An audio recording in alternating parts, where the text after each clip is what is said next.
All right, welcome to the podcast. I'm delighted to have Professor Michael Mrochen with me today, who's the Chief Technical Officer at a company called Allotex, which you may not have heard of, but you're going to hear a lot about in the coming years. Michael has helped pioneer and develop a fascinating new treatment for reading glasses and other things. So here's Michael, Chief Technical Officer at Allotex. So Michael, welcome to the podcast.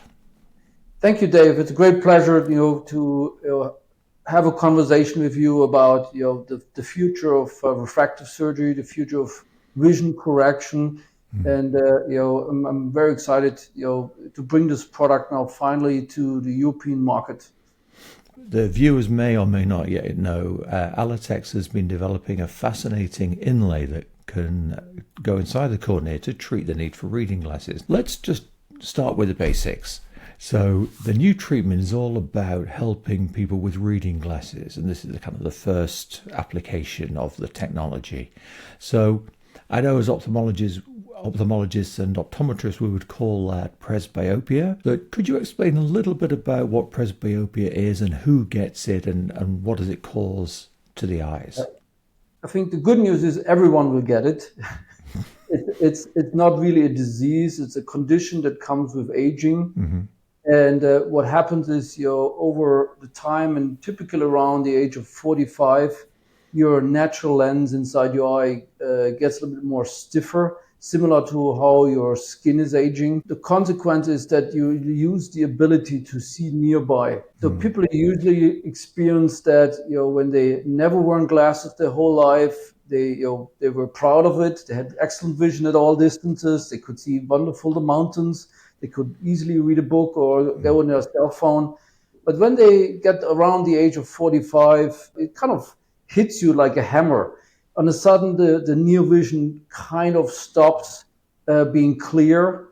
And that's kind of the onset of presbyopia. Again, it's not really a disease, but it's a condition that comes with aging and pretty much affects all of us. That's a great explanation. And the word presbyopia, we know presby is like from Presbyterian, meaning old or aging, and opia for vision or eyes. So kind of aging eyes or perhaps older eyes, to be a bit more gentle. Now, you said the good news is that everyone gets it, and that may not be good news for everyone. But it is a human condition, isn't it? So we're all going to suffer from that. If someone's already wearing glasses, so they're short-sighted or long-sighted or have astigmatism, will they also get this problem, or are they liberated from that? In general, everyone gets the problem, but I think patients experience it differently. If you have been your whole life short-sighted, you wear glasses for distance, and you could read very well or can see very well without glasses nearby, you're affected in a different way. If you are very short-sighted, you actually start to need glasses for different distances.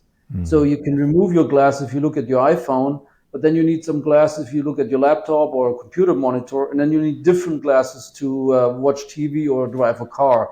That's the usually experience for myopes. For the far-sighted people, the hyperopic people, they actually experience the condition much earlier because they're already kind of in a situation where they have excellent distance vision, but they lack near vision. And presbyopia just adds to that problem. So they will usually experience that situation, this condition earlier. Okay, so then people who've already got glasses might have to wear two pairs of glasses for far and near, or wear bifocals or varifocals. Correct. Yeah. And that sounds like a big frustration.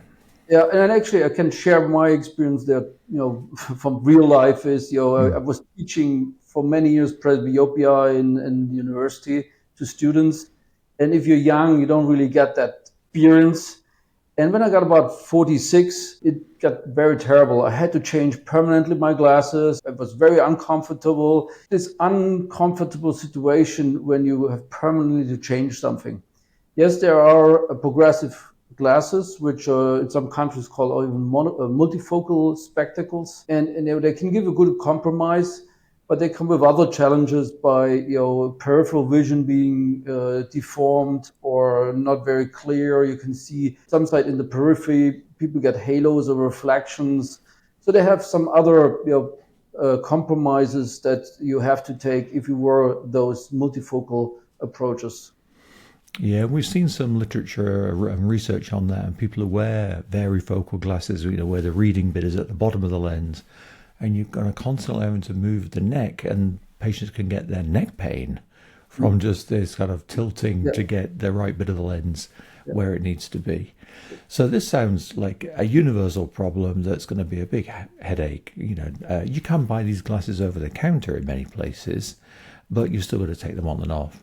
So that's one solution, is to wear glasses. Are there any other easy solutions to getting around the need for these glasses? Well, if you go to the internet, you probably hear a lot about contact lenses. There's what they call presbyopia or multifocal contact lenses. And, again, this is a compromise that a lot of people are choosing. But then you have to deal with, the contact lenses in a, let's say, advanced age.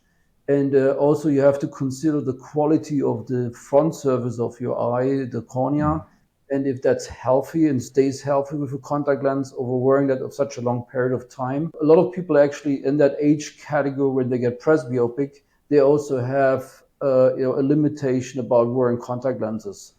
So it's a challenge for this category of age to find a good match of contact lenses that makes it suitable for everybody. Yeah, and of course our eyes get drier as we get older, and makes contact lenses wear less suitable or less comfortable. So often we find patients will come out of contact lenses in their 30s or 40s because they're getting a lack of tolerance.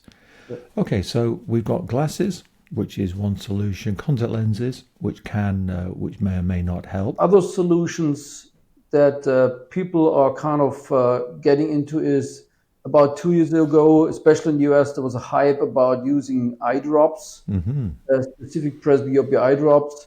And the initial hype has come down quite drastically because these eye drops only lasting for a couple of hours. You have to redo it. It's cumbersome of doing the eye drops. Yes, it could be a compromise in certain conditions, certain situations, but it's not really a permanent solution that people are seeking for. Yeah, and these drops are made from something called pilocarpine, which is used for glaucoma. But they can have side effects, can't they, Michael? Yes, they're very well-known side effects. Of course, for this indication, presbyopia, they're using lower dosage. But on the other hand, you're using it permanently. So it has been reported that people have vision losses, quite severe vision losses. However, very seldom cases, to be clear. Okay. So I guess that leaves surgery. Now, obviously, as a laser eye surgeon, we've treated patients for presbyopia for many years with laser surgery, LASIK or PRK. So do you want to explain a little bit about the surgical options that patients currently have? I think currently, I would say for patients that are at younger age, 20s, 30s, and even up to the 40s, I think LASIK and lenticular extraction and similar corneal laser procedures are fantastic, approaches to correct for nearsightedness and to some extent to farsightedness. And most important, what a lot of people forget about astigmatism. I think we have an excellent solution there. If we go to the more extreme age, if we go into the cataract, where the lens actually not only gets unflexible, actually gets cloudy, we have to remove that lens and we have to implant an artificial high precision lens after the lens gets cloudy. We have great solutions there, with a lot of options. So I think where we see a gap is exactly that early presbyope that starts to experience early stages of presbyopia. Lasers are not perfectly suitable to do that treatment, and the lenses are kind of too early to use. So there's a gap around 40, 45, 55 years where patients are seeking for compromises, and we haven't really filled in that gap, with technology so far. Yeah, so when we do laser surgery for it, we're doing a combination of like monovision or blended vision, as it's known, where one eye is weighted for the distance, the other eye is weighted for reading. And that can work well for many patients, but there is a compromise, isn't there, on perhaps depth perception or night vision for some patients, or intermediate range vision. Correct. And I have myself monovision. I decided to do that several years before Allotex was available. Even I feel quite comfortable, under certain conditions, you can recognize that the difference between the two eyes is quite a compromise. Some people go very well with it. Other people just can't deal with the differences in the vision of both eyes. And I think that's where we can help with our technology, because that's not what we're doing. We're giving them an easier, more comfortable optic. So we've got laser surgery on one hand, and we've got this kind of cataract procedure or lens exchange surgery. Now, I guess some patients might find that a bit worrying to have like a cataract kind of procedure after 50 when there's no cataract at all, and they might carry some of the risks of that kind of surgery. So, yeah, I find patients are a bit averse to like having the lens removed. So that leads us nicely onto Allotex and what the innovation is, because this sounds really exciting. So can you give a brief description of what Allotex does and what this inlay is all about, and even what is an inlay and how that might help vision?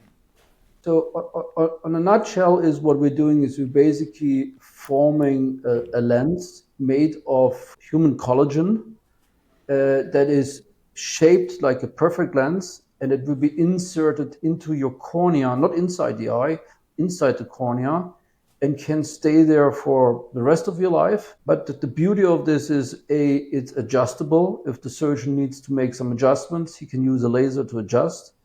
And more importantly, if the patient for some reason has a medical situation or a personal situation that I want to take another option, or I'm deciding for another pathway, it can be removed.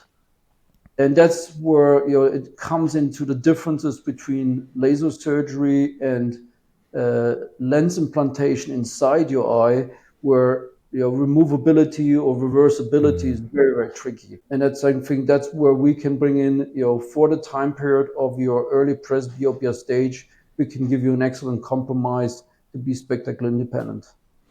Yeah, because all the procedures we have for laser are what we would call subtractive. So we're actually taking something away from the cornea, and that bit's gone permanently. Now, that can be seen as a positive or a negative. We want it to be gone permanently to make the change, but there is loss of tissue there. Saying if you take the lens out of the eye, that lens is never coming back. And if it's a clear lens, maybe there's no need to remove that yet. It sounds like Allotex inlay is additive. So we're putting something in, and you could remove it if needed. Does that sound fair? Absolutely correct. So we decided to make this implant kind of an additive technology. We can actually call it tissue addition technology.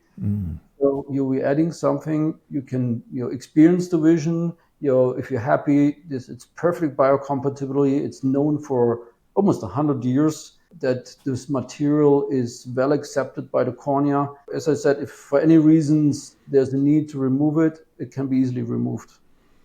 I mean, I think just to give a bit of history, corneal inlays, this is like you do a LASIK type flap on the cornea, lift the flap up and put some device in the cornea and put the flap down.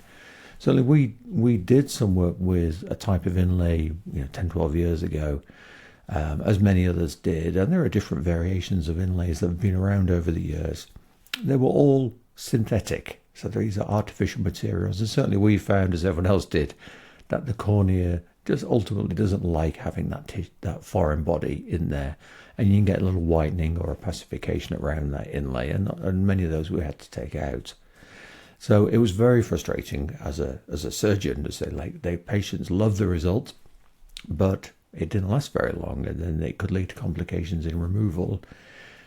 This sounds really exciting in that you're using human collagen. So is there any risk of rejection, or is there any issues we've seen over the years in fibrosis around these inlays? Let's step back a little bit and give you a little more of the history on how this technology has evolved. And I think this is quite helpful to understand the context here about the safety. of this procedure. Using corneal tissue for doing a refractive correction is actually not a new idea. It started kind of the end of the 40s with a gentleman called Jorge Barraquer. He actually was deep freezing corneal tissue. He was lating it and was transferring it into patient eyes. And was becoming quite popular in the 80s, a technique called epikeratophobia. We've done thousands of patients. But where the material, the tissue, the human collagen was very biocompatible and very well accepted by the body, they had challenges in getting the precision. Because at that time, the processing and making these lenses accurate enough, the technology was not there. It just didn't exist.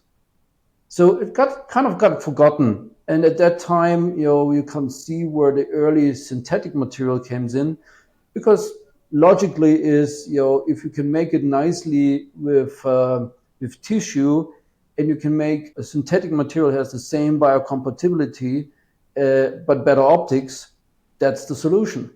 So people have tried that for about 15, almost 20 years, and various attempts always lead it into the same result. The cornea doesn't like synthetic material. It always gives a reaction. It causes kind of inflammation reactions. And where, as you said, the results were excellent in the first couple of months, the vision deteriorated because of various health issues.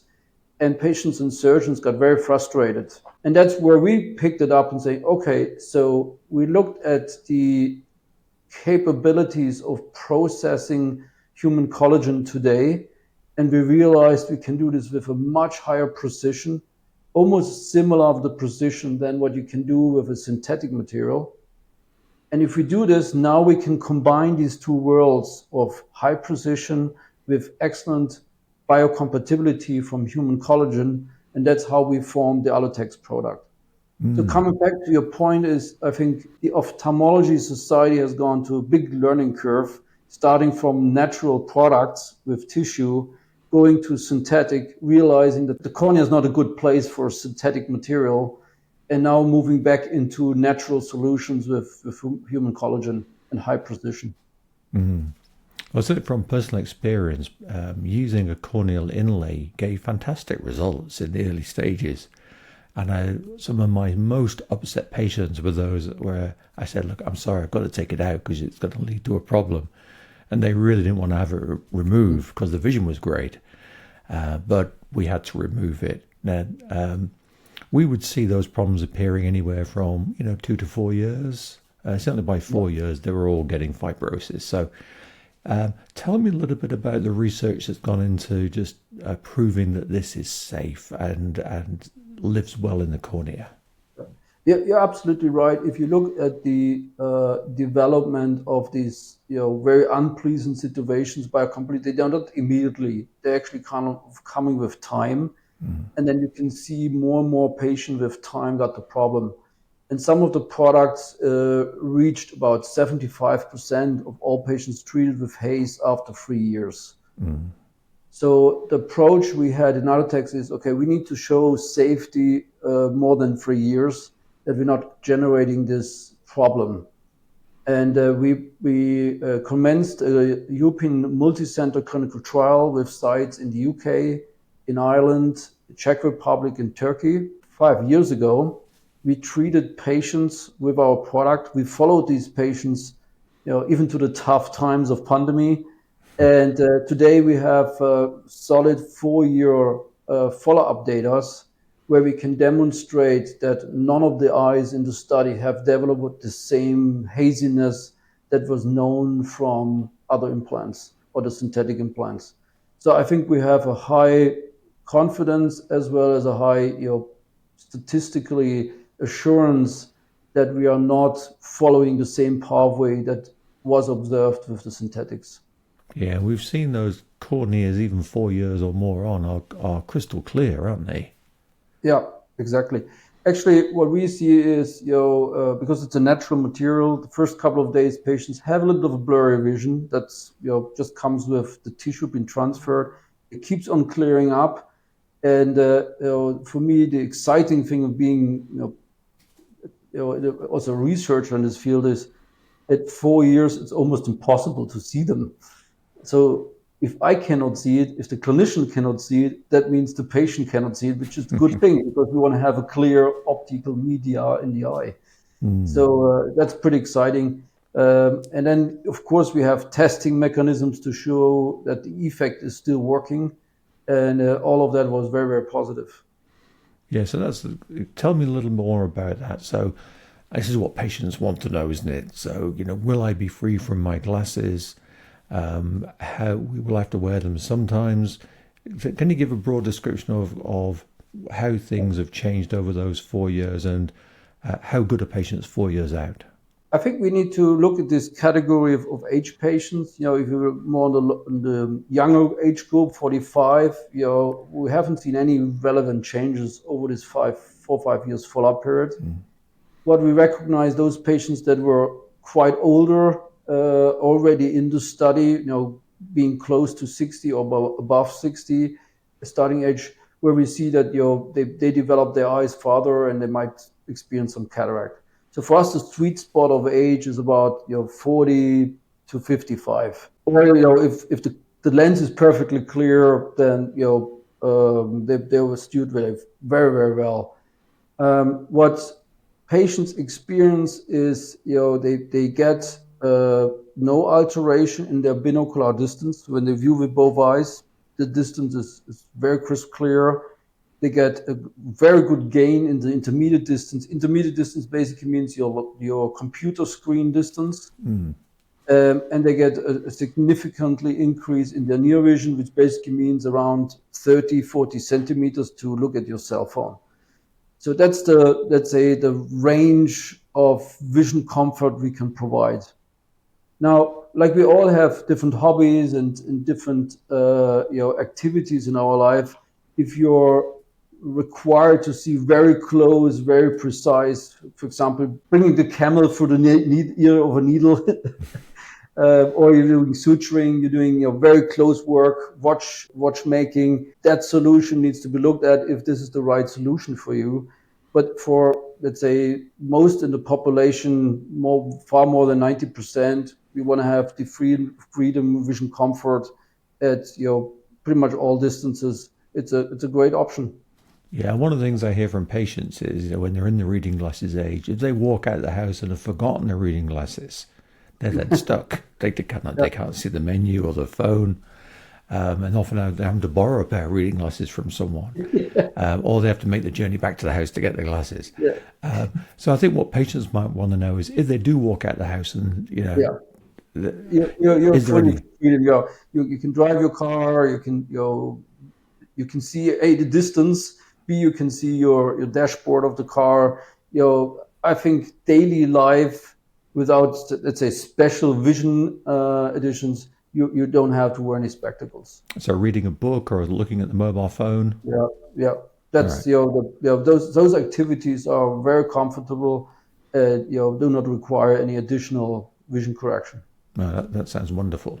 So when we do kind of with the laser version with blended vision, the eye that's set up for reading can read quite well, but has quite blurry distance vision, and patients have to adapt to that. So one thing that sounded very exciting was that the distance vision on the inlay eye remains pretty good. Could you tell people about that? We included quite a well-known concept of optics in the eye, and we're using these collagens to modify your cornea shape to achieve that. And what it does is it gives you a broader range of vision. So when you do what people call monovision or blended vision, one eye is designed to look at the near, one eye is to look at the far. We actually kind of over-blending these two eyes with a specific optic design. And that causes that you get less vision loss and distance, but you get the benefit of the near vision. And in combination of both eyes, it gives you really, really good vision data. Yeah, because I saw some of the study data where the inlay eye was around 20/20 still. Is that correct? Yeah, depends a bit on where you start and kind of your personal situation, but you will experience a little bit of a loss for distance if you just look at your treated eye. However, your daily life is with both eyes. You will not recognize that change. Yeah. Okay. So I guess when we say kind of human tissue, I guess people are going to wonder, well, where is this human tissue coming from? Could you explain a bit about where you get the tissue and how it ends up in an inlay? Yeah, what we need to understand is around the world, in America, there's a different way on how people donate their organs or they donate their tissue. And that gives a situation that the US is one of the few countries in the world that have too much tissue. So they actually have an excess of available tissue. What we are recognized talking to the what they call eye banks that managing the tissue around the US and also in Europe, there are well-established structures for eye banking, is that eyes and corneas donated and recovered to help people that have an accident or have terrible vision or a significant disease where you have to do a cornea transplant. That's the motivation of eye banking. Now, the reality is that a lot of these corneas actually never make it for a transplant because in this process, there's a lot of steps where we look at the health of the donor, the health of the tissue. Is it suitable for transplant? Is it suitable for other applications? And a lot of the tissue is actually not getting to a fresh tissue help to a patient in need. And we actually taking this collagen, this tissue, and then we start processing it to make it into lenses. So we never ever take tissue away from someone who needs it. We actually using tissue that otherwise would not gone there. And we're actually giving the system back, after all this work they spent to evaluate the tissue, we're actually giving back costs on there and helping them to establish that process. So I think this is a very important thing on an ethical level. Yeah, I think I can just explain for those kind of lay people who are watching where the cornea has essentially three main levels. There's the skin on the front, and then they've got the thick collagen bit, which is the clear structural part. And then there's a layer of cells on the back called the endothelium, which is very important for keeping the eye, the cornea clear. And I think it's that endothelium that is what people really need when they're getting a graft, isn't it? So they need a healthy endothelium to be replaced. And some patients, when they donate their eyes, just don't have that. And those eyes then can't be used. But there's still very useful collagen in there, even though it's not suitable for corneal grafting. Does that sound true? That's absolutely correct. So you need to imagine, if someone passes away, there's a whole activity ongoing to engage with the family, to make sure the eyes are donated in an ethical way, in a also a suitable way. Then there's the whole processing and understanding whether the tissue is healthy, the person was healthy, the donor was healthy. So a lot of effort is spent until a decision is made whether the cornea is suitable for transplant for a patient in need or not. And I think that's where we are helping also the eye banks and saying, give us a tissue that is not suitable, but we can use it to make it, as you said, with the central part. We use this collagen and process further for making our lenses. So the central part is disease-free and healthy, but it just didn't have enough cells on the back. So these then make great corneas to turn into inlays. Exactly. And then what we are doing is, first of all, we want to make sure even these corneas have already been screened for any sorts of diseases that can be transferred. They're actually sterilized with a special technology. So the collagen actually is transferred now from being, from a person into very sterile collagen structure. And then what we're doing is we're taking one cornea, because it's gifted, we actually processing that into multiple lenses using high precision laser technology. And this is then ready for implantation for the doctor. So what a doctor gets is pretty much a ready to use lens, fully tested, optically, mechanically, biocompatibility tested and sterile, that he can finally use for transplantation. I guess patients might wonder, well, am I going to feel this thing? Is it big, small? So what are the dimensions of this inlay that's going Yeah. underneath a LASIK flap? Yeah. So it's been hard to grasp in terms of dimension, but if you take a single hair, and a single hair is about 100 micrometer, so a tenth of a millimeter of thickness. We are 5 times thinner. We're about 20 microns in central thickness. Really So thin. very, very thin. And then the diameter is about 2.5 millimeters. So it's like a little tiny lens. You will not feel anything because it's tissue. Any touching, any movement on your eyelids, any changes in your eye pressure is perfectly adapted by the tissue because it's the same material. And I promise you will not be able to see it, because that's the whole point. Putting something into your optics is to make it fully transparent. So aside from other solutions that were the market where you can see kind of a black disc, you will, if you look in the mirror, you'll not be able to see it. Yeah, and that was certainly the case when we put in the so-called camera inlay with a little pinhole benefit. It was a black disc, and though it kind of looked like the pupil, you know, if you look carefully, you could see it. But this one is invisible to, Yes. even under the microscope, it's not visible. You can see it over the first couple of months if you're a trained eye specialist, with a special microscope, you can see it. And after about 12 months, even an eye specialist with a microscope is getting a hard time to see it. Mm. So one question I know people are going to be thinking about is, say someone's already got glasses for the distance, say they're a bit short-sighted, but they're now 50 and they've gone to bifocals or varifocals. In having this inlay, can they get their short sight fixed at the same time as having an inlay put in, or are they still stuck with distance glasses? No, this is why we're excited with is, so our current approach is giving an optic for compromising presbyopia in patients that do not have any other refractive or vision correction need. Mm. But what we can do is we can actually do this in a conjunction with a LASIK treatment or a corneal laser ablation or laser treatment. So what you do is you can correct, for example, your short-sightedness with a laser, and then you add in the compromise for the presbyopia correction as an addition. Okay, so this really expands the number of people who could benefit from the Allotex inlay. Correct. And the same thing if you're farsightedness. I mentioned before, you usually experience presbyopia earlier. We can give you first a correction on your farsightedness, and then for your need of having reading abilities, we can provide you a tissue addition solution. Fantastic. So, yeah, but I'm personally as a surgeon very excited because this is the type of inlay technology we've been waiting for many years. Where can patients go to find more about this inlay? As always, if you look for Allotex and Google Allotex, you will find a lot of videos, information on our website.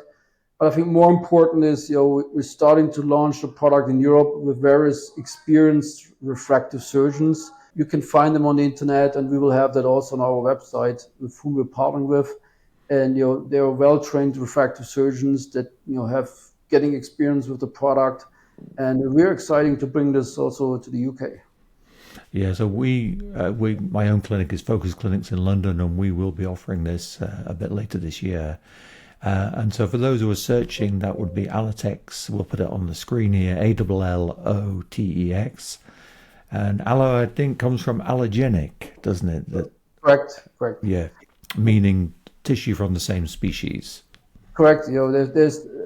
It's an important thing is, bringing if you transfer tissue, that it comes from the same species is usually not causing any significant reactions. And the beauty of the eye, and especially the cornea, is it's what on a scientific term is called immune privilege.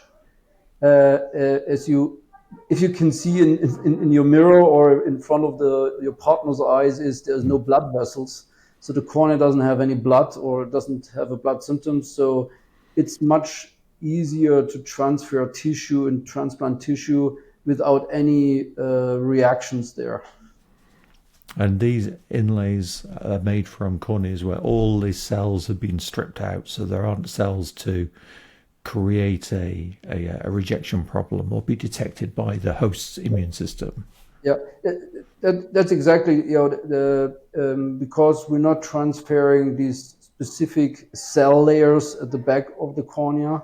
We're only transferring what is called collagen, more or less. And the collagen has been e-beamed. There's no living cells in there, nothing that can cause that immune reaction to a large extent.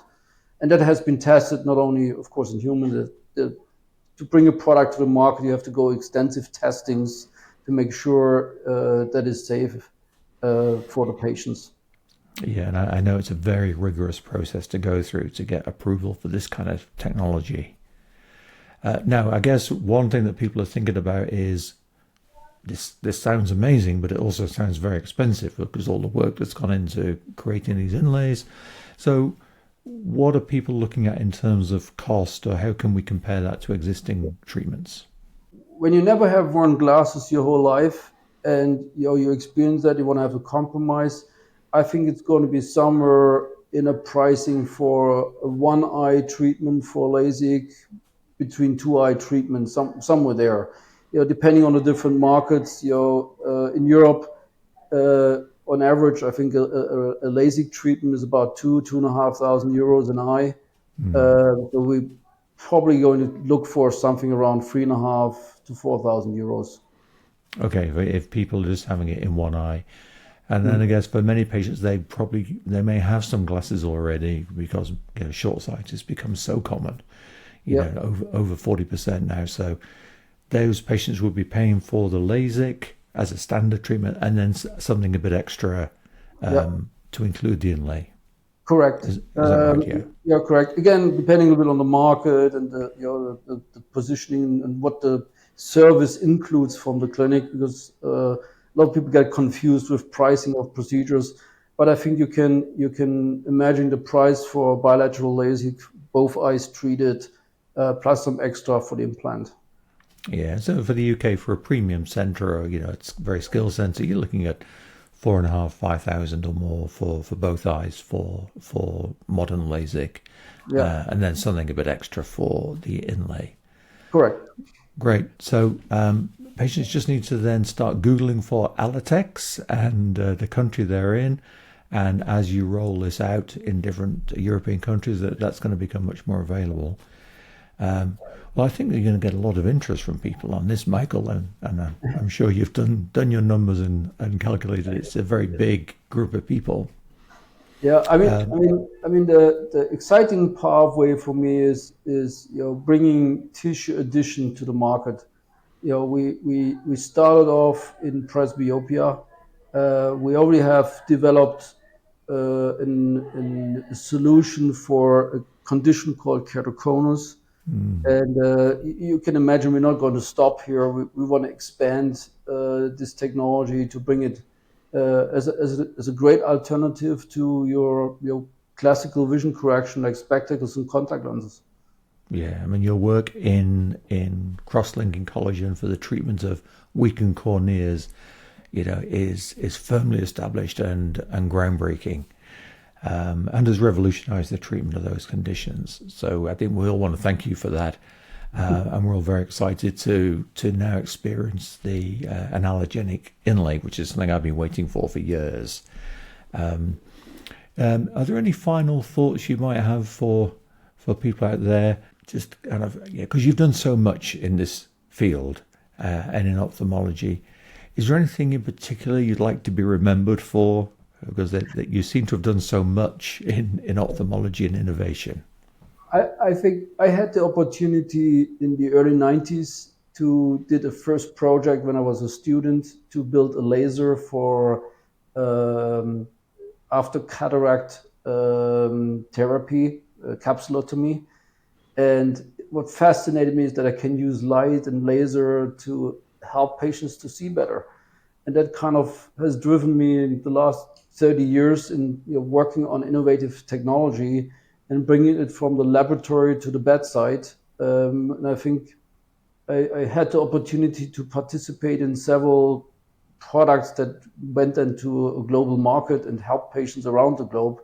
And that drives me, that fascinates me. And I think this is hopefully my little contribution to make things better for patients to see better. Well, I think Michael is being very modest because he's tackled some of the great big problems in eye health, and he's just knocked them down and cured them.